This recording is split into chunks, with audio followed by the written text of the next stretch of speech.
के गृह मंत्री आए थे, उन्होंने जो औरंगजेब की जो कब्र है उसके बदले उन्होंने औरंगजेब का समाधि। बात ऐसी है कि 3 महीनों से ये लोगों ने महाराष्ट्र में औरंगजेब की कब्र उखाड़ने का कार्यक्रम हाथ में लिया था। उखाड़ ही देंगे, रखेंगे नहीं।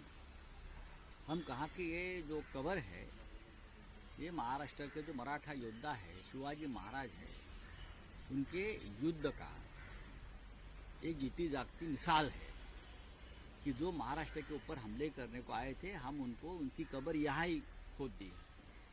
लेकिन ऐसे मूड में थे कि हम अभी उखाड़ कर रख देंगे। किया तो कुछ नहीं, किया तो कुछ नहीं। जिसे हम कब्र कहते हैं उसे उनको कल समाधि का दर्जा दिया देश के गृह मंत्री अमित शाह जी ने। ये समाधि है, बोले आलमगीर की समाधि। तो भाई 3 महीने से आप इस देश में दंगे क्यों करवा रहे हो? अगर समाधि है तो, अगर समाधि है औरंगजेब की, आप कहते हो तो 3 महीनों से दंगे कर रहे हो आप लोग। आप ही लोग हो ना दंगे करने वाले। महाराष्ट्र में सबसे ज्यादा गड़बड़ हुई है और दंगे करने वालों को तो पूरा समर्थन राज्य के गृह मंत्रालय और मुख्यमंत्री का रहा। समाधि है, ये छत्रपति शिवाजी महाराज का अपमान नहीं है। अगर ये भाषा, ये इस्तेमाल समाधि का अगर दूसरे कोई पार्टी का नेता करता तो अब तक भारतीय जनता पार्टी ने पूरे देश में आंदोलन किया।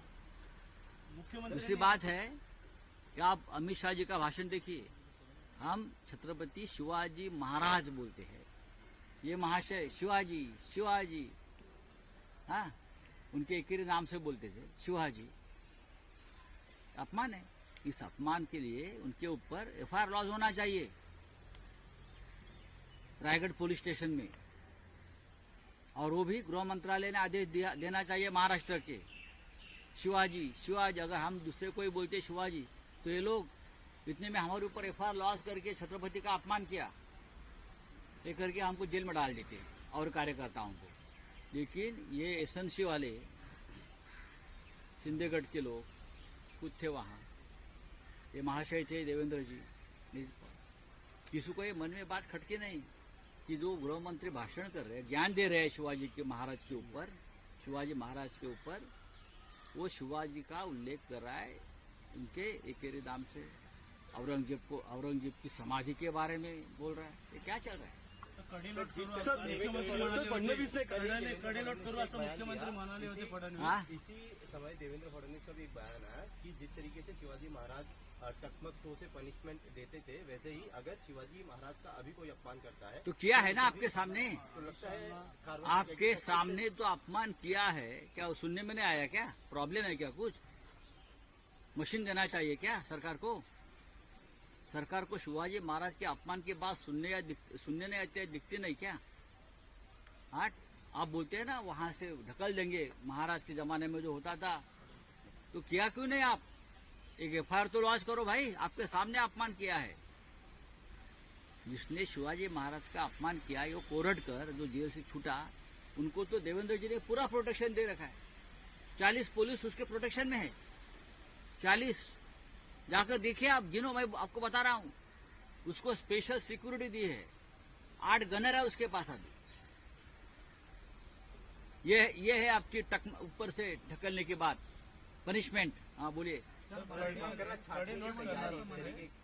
छाटने की तैयारी, इस तरीके का ट्वीट किया है आपने कल। बकरा छाट जाएगा, आप देखिए। कल आपने वो चित्र देखा होगा, एक जिस तरह से गृह मंत्री एसएनसी को चल हट, हाँ, आज हट है कल कट है। तो सर एक मुझे कंप्लेंट मालूम है। सर कंप्लेंट सामने आई है आपके टाइम जो शिंदे थे उनको अनुदान नहीं मिल रहा था अजीत पवार की तरफ से। कल भी उन्होंने उसी तरीके की कंप्लेंट रखी, तो कहीं ना कहीं ये होने वाला है। ये आप कैबिनेट में एक दिन दंगा होने वाला है, खून खराबा होने वाला है। आप देखते रहिए, कैबिनेट में महाराष्ट्र के पैसे के ऊपर, निधि के ऊपर दंगल होने वाली है, खून खराबा होने वाला है। तुमचा शेवटचा प्रश्न। सर अमेरिकन म्हणून आता कुठेतरी EVM सर. ट्विट केलं होऊ द्या ना. तर काही जण उंदरं म्हणतात, तर तुमचं काय उंदीर म्हणू द्या, गाढव म्हणू द्या, म्हणून का सत्य लपतंय का? सत्य लपतंय का? अमित शहानी का शिवाजी महाराजांचा अपमान केला की नाही ते मला गाढव बोलल्यामुळे हा अपमान लपणार आहे का शिवाजी महाराजांचा? मला उंदीर बोलल्यामुळं, हा, उंदीरांनी तुम्हाला कुरतडून ठेवलाय पूर्ण, हा. आणि आमची मेहनत आहे ना गाढवासारखी, गाढव मेहनतच करतो ना महाराष्ट्रासाठी. तुम्हाला लाज वाटली पाहिजे. तुमच्या समोर छत्रपतींचा अपमान होतोय आणि तुम्ही माना डोलावताय. द्रौपदीचं वस्त्रहरण होताना जसे पांडव खाली मान घालून बसले होते ना, तसे तुम्ही काल बसले होतात. सर ईवीएम टेम्पर्ड हो सकता है, ऐसा यूएस की नेशनल एजेंसी ने कहा हो है. सकता नहीं, महाराष्ट्र में हो गया है. तुलसी गबार्ड ने जो कहा है वो सही है. महाराष्ट्र में जो चुनाव के नतीजे आए हैं वो तुलसी ने जो कहा है उसी हिसाब से हुआ है.